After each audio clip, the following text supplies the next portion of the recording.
Welcome, Panther fans, to another edition of Panther Preview. Lewis, Hancock come into town. It was a beautiful night. It was homecoming. You could just feel the electricity in the air, and it was more than homecoming. The electricity was because the game was so important.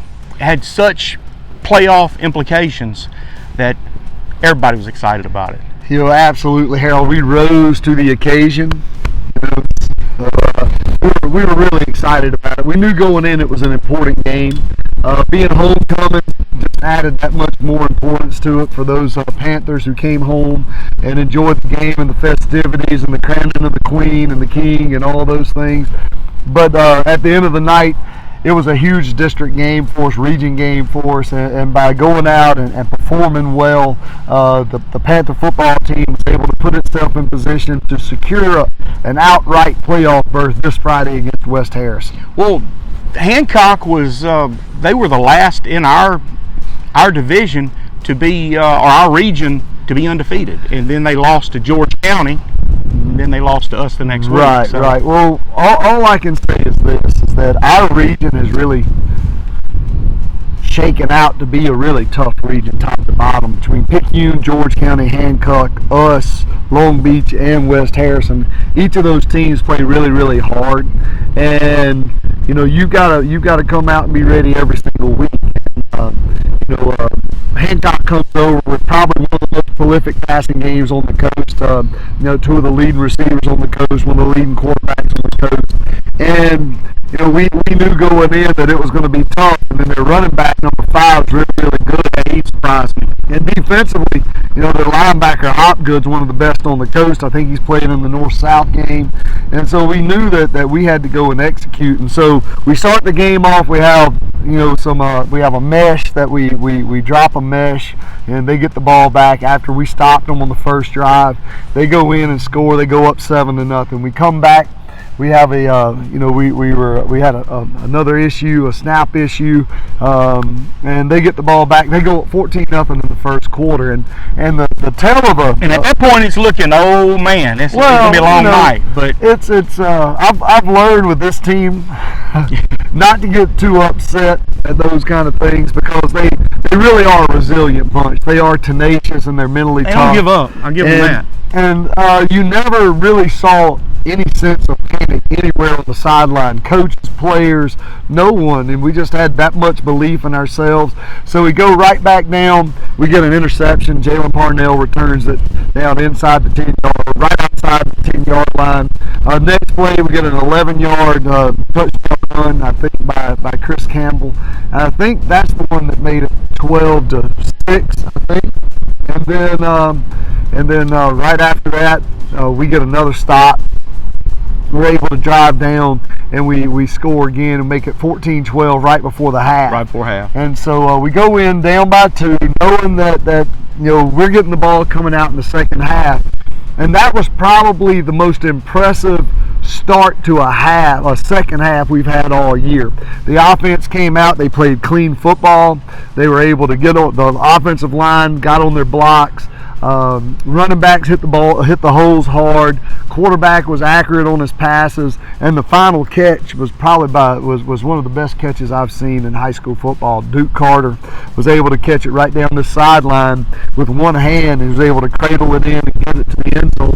That put us up 18-14. We go for 2. Cam Flanders runs it in for 2 points. So now it's a 20-14 ball game.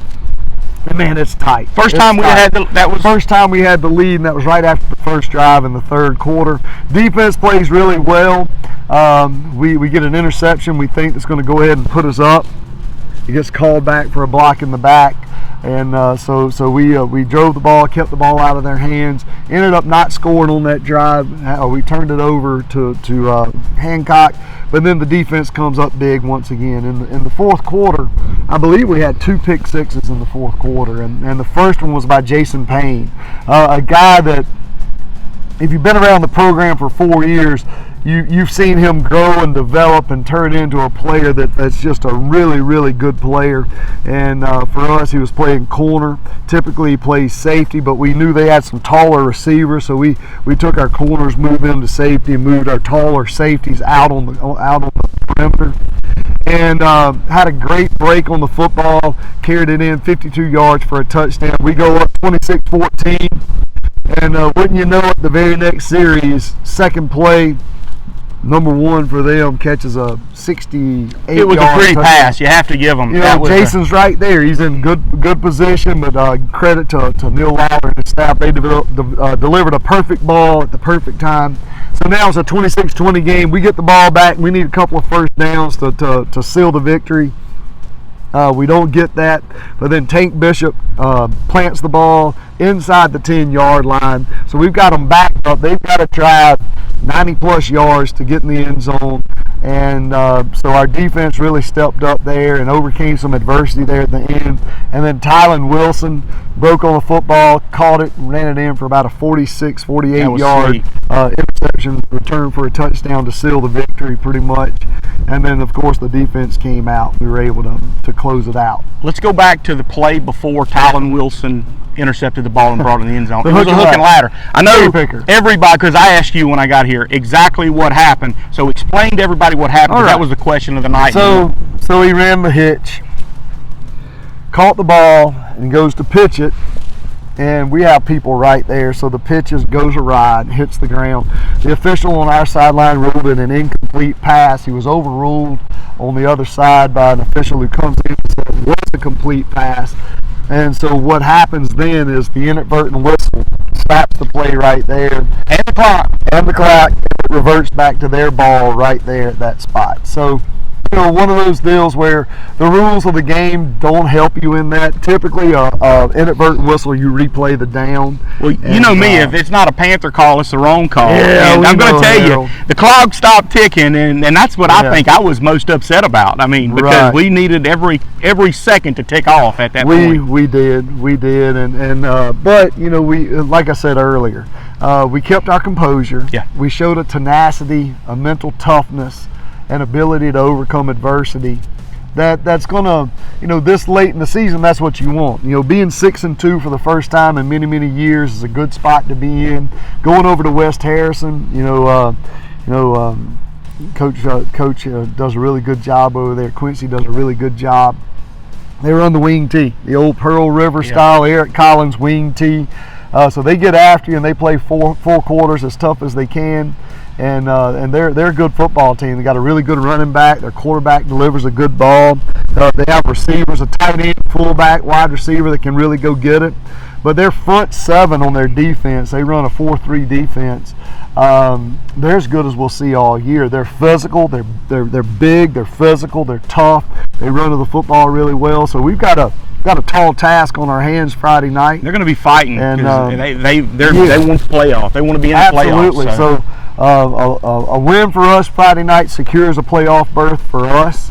A loss by West Harrison pretty much keeps them out of the playoffs, and so it's going to be a battle royale, I'm sure, because both teams know what's at stake. Other games in the region of importance, you know, you have I think Long Beach and Hancock are playing, and again Long Beach is fighting for their playoff life. If they can win and then win the following week, both they might have a chance to make it there. So Hancock's in a battle with Long Everybody's Beach. Like and then George County Picayune, they're both undefeated, sitting atop the region. You know, whoever comes out of that game unscathed is going to most likely be your region champ. And then it comes down to the following week of who plays, Hancock, Picayune, and us in George County for the rest of the seeding. So there's a great possibility that, whoever comes out undefeated is definitely in the driver's seat after Friday night. And the rest of us are, the one-loss teams and are those guys that have to go out and really fight for everything. And that's why when people ask me about playoffs, I really don't know, because it's so up in the air with only 6 teams in your region, 5 region games. you really don't know till that last night. So it's going to behoove us to focus on being 1-0 Friday night. Don't get ahead of ourselves, and just take care of our business over there, because West Harrison is a fine football team. Tickets, I think they're available on GoFan and at the gate. It's right off of Interstate 10. It's a lot easier to get to than Long Beach, so you just head right over to the Loves and take a right and go north. I think it's on County Line Road, and the school's up there when you left. They have a beautiful stadium, beautiful turf, really nice facilities if you haven't been over there, and just really looking forward to going over to Harrison County and playing a good football game Friday.